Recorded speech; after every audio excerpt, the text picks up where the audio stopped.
ብሩኬ ተለያይተናል። ደስ ብሎኛል። ሃይሚ ካልሰማሽ ተይው። ምንድነው ይሄን ያክል የምታስገድጂው? እስኪ ተወኝ። አንተ ብሩኬን እያነሳ አይደለም ጭራሽ ኢንስታግራም ላይ ብሎክ አደረከኝ።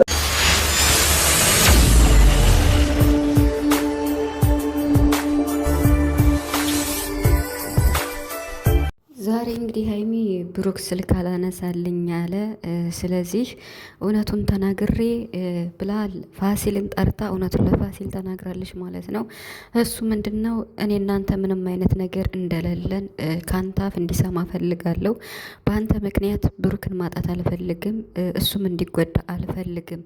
ስልኬን አያነሳም፣ ኢንስታግራምን ብሎክ አድርጎኛል ብላ እንግዲህ እጅግ በጣም እያለቀሰች ሃይሚ ዛሬ ተናግራለች ማለት ነው።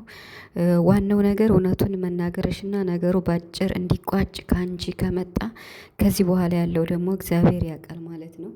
ሰላም ሰላም ቤተሰብ እንዴት ናችኋለሁ? ሰላማችሁ ይብዛ በያላችሁበት እያልኩኝ ውድ ቤተሰቦች ዛሬ እንግዲህ ማለት ከባድም ቀላልም አወዛጋቢም ቪዲዮ ነው የተለቀቀውና ይመስለኛል ብሩክና ፋሲል ተመካክረው ሃይሚን እየተበቀሏት ነው። ምክንያቱም ዛሬ ብሩክ እንግዲህ ከፍፄ ነው ሁሌ አፍ የሚገባና ከፋሲል ጋር ምንም አይነት ግንኙነት የለኝም፣ እውነቱን ከሱ ስማ፣ እኔ አንተን ማጣትም መጉዳትም አልፈለግም፣ ከዚህ በኋላ ይበቃል ብላ ተናግራለች ማለት ነው። ብሩክ እንግዲህ በተደጋጋሚ ነግሬሻለሁ፣ ዛሬም አብረሽ ቆመሽ ነው ከሱ ጋር ያገኘውሽ ብሎ ጥሏት ሄዷል ማለት ነው። ትናንትና ለምን ነው ጥለሽኝ ሄድሽ? ብዙ ጊዜ ነግሬሻለሁ፣ እምልሽንም አሰሚኝም፣ ካልሰማሽኝ ደግሞ ምንም ማድረግ አልችልም ነው ያለ ማለት ነው። እዚህ ላይ እንግዲህ ብሩክና ፋሲል እየተበቀሏት ነው ማለት ነው ሃይሚንና በጣም ነው ማለት በጣም ነው ያዘነችው። ብሩክም ስልክ ስላላነሳላት በቃ ጥፋትም እንዳጠፋች ጥፋቷንም አምና ተናግራለች።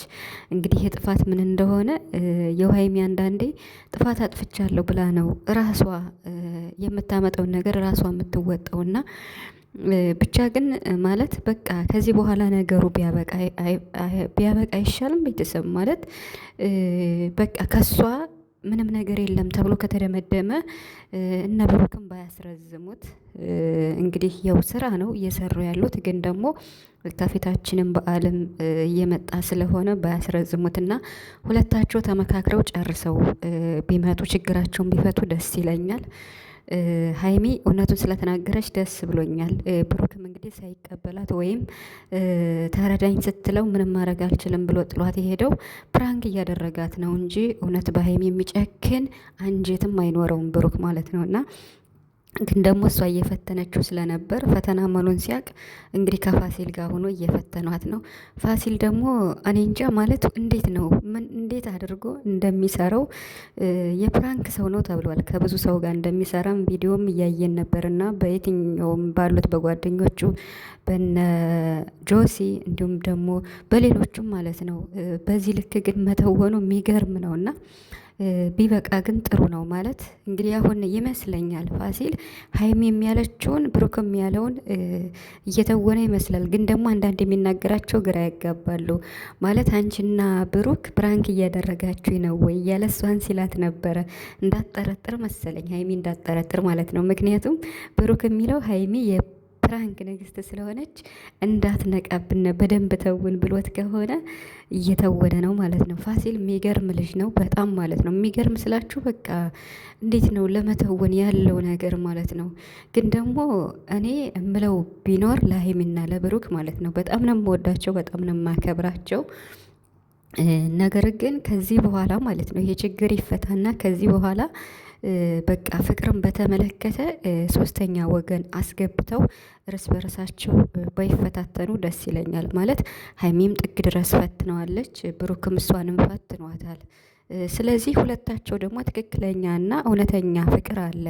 ይሄ ፍቅር ደግሞ ሚዲያ ላይ ማውጣት አንፈልግም፣ እኛ ፕራይቬት የሆነ ላይፍ አለን፣ ፍቅር አለን ብለዋል። ታዲያ እነሱ እንደዚህ አይነት ፍቅር ያላቸውን የተንከባከቡትን ያሳደጉትን እንደዚህ ማለት በፕራንክ ምክንያት የሚጋጩ ከሆነ ፕራንክ እንዳለ መስራት ሲችሉ፣ ነገር ግን በቃ ማለት በፍቅር ጉዳይ ወይም ሌላ ሶስተኛ ወገን ባያስገቡ ደስ ይለኛል። በተለይ ፍቅርን ርዕስ አድርገው ሀይሚና ብሩክ እርስ በርሳቸው ባይፈታተኑ ማለት ፍቅርን አስመልክቶ ሀይሚ ብሩክን ባትፈትነው ብሩክም ሀይሚን ባይፈትናት። ከዚህ ውጭ ግን በሌላ ጉዳይ መስራት ስላለባቸው ቢሰሩ ችግር የለውም። ግን ደግሞ ይሄ ፍቅር የሚባለው ነገር ሁለታቸው ጋር ትክክለኛና እውነተኛ ፍቅር ስላለ ሀይሚን በቃ ወንድ አምታ ባትፈትነው ብሩክም ደግሞ ሴት አምቶ ባይፈትናት እዚህ ላይ ቢበቃቸው ደስ ይለኛል። ማለት የሁለታቸው ያላቸው የፍቅር ሁኔታ ምንም ነገር መሆንም ስለሌለበት ማለት ነው። እና ብቻ አሁንም ነገሮች ለበጎ ናቸው ብዬ አስባለሁ ማለት ነው። እና እንግዲህ እነ አብርሽም ዱባይ ናቸው እና አብርሽን በተመለከተ ደግሞ ትንሽ ተቃውሞ ገጥሟቸዋል። ማለት እንግዲህ ቀለበት ነው ያደረጉት፣ ሰርግ አይደለም። ቀለበት ነው ያሰሩት። ነገር ግን ጊዜው አልነበረም። እውነት ለመናገር እኔ ትንሽ ቅር ብሎኛል። ለምን በጾም ጊዜ እንደዚህ አይነት ነገር መሆን አለበት ብዬ አላስብም። በእምነት ደረጃ ማለት ነው። ያው በእምነት በእነሱ እኔ አልገባም። የሰው ልጅ እንዴት ነው በእምነቱ ራሱ ነው ተጠያቂ የሚሆነውና ስለዚህ እነሱ ይሄ ለዚህ መልስ ይሰጣሉ ብዬ አስባለሁ። ማለት በዚህ ሰዓት እንዴት ይሄ ሊያደርጉ እንደቻሉ መልስ ይሰጣሉ ብዬ አስባለሁ። አብርሽና ሩታ ማለት ነው። ብቻ ግን ለዚህ ቀን ስላበቃቸው ደስ ብሎኛል ማለት ነው።